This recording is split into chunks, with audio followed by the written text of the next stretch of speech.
makes the human body theological? This is where we have to begin.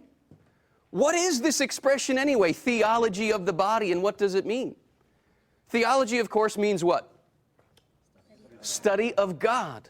But we tend to have God over here and the human body way over here, right? When we ourselves as Christians tend to think of that phrase, theology of the body, as an oxymoron, a contradiction of terms, we ourselves are demonstrating how far away we are from an authentic Christian worldview. What is at the heart and center of Christianity? That'd be Christ. And Christ is the Word made flesh. Theology of the body. Incarnation is what we are talking about here. You see, theology of the body is a clarion call for Christians, not to become more spiritual, but to become more incarnational. Christian spirituality is always lived in and through the body. See, our bodies are actually sacramental. Our bodies reveal a great spiritual mystery. Turn the page with me. We tend to think of the human being as a kind of spirit that is trapped in the body. Wrong answer, wrong answer. This is actually heresy, folks.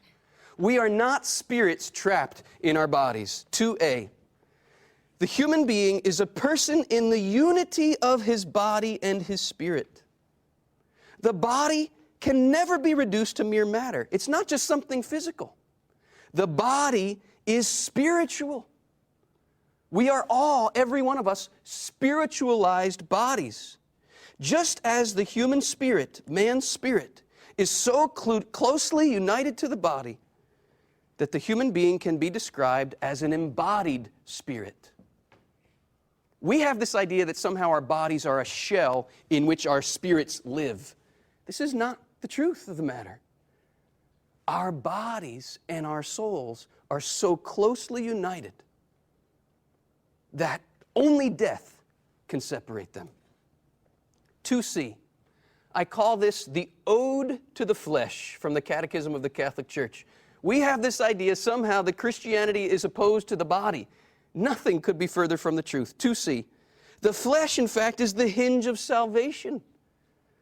We believe in God who is creator of the flesh. We believe in the Word made flesh in order to redeem the flesh. We believe in the resurrection of the flesh, the fulfillment of both the creation and the redemption of the flesh. Flesh, flesh, flesh, flesh, flesh, flesh, flesh. We must get in touch with our flesh. And when St. Paul says we are called to live by the Spirit and not by the flesh, he is not saying spirit good, body bad. He couldn't possibly be saying that because that's a heresy, and the Scripture cannot possibly teach heresy. What Paul is saying is rather open your body to the indwelling of the Spirit so that what you do with your body will glorify God. That's what Paul himself says. What we are unfolding here in this close unity of body and soul is that the body is a kind of sacrament. And I say sacrament here with a small s to make a distinction. It's not one of the 7 sacraments, although Christ's body given for us in the Eucharist is. But our bodies are sacraments in this sense. They make visible what is invisible. And that is what Christianity is all about. God is invisible. We cannot see Him, right? But Christianity claims that the invisible God has made Himself visible. How? Look at quote 2d. In the body of Jesus, we see our God made visible, and so we are caught up in love of the God we cannot see. That is stunning. God's mystery has been revealed in human flesh. theology of the body.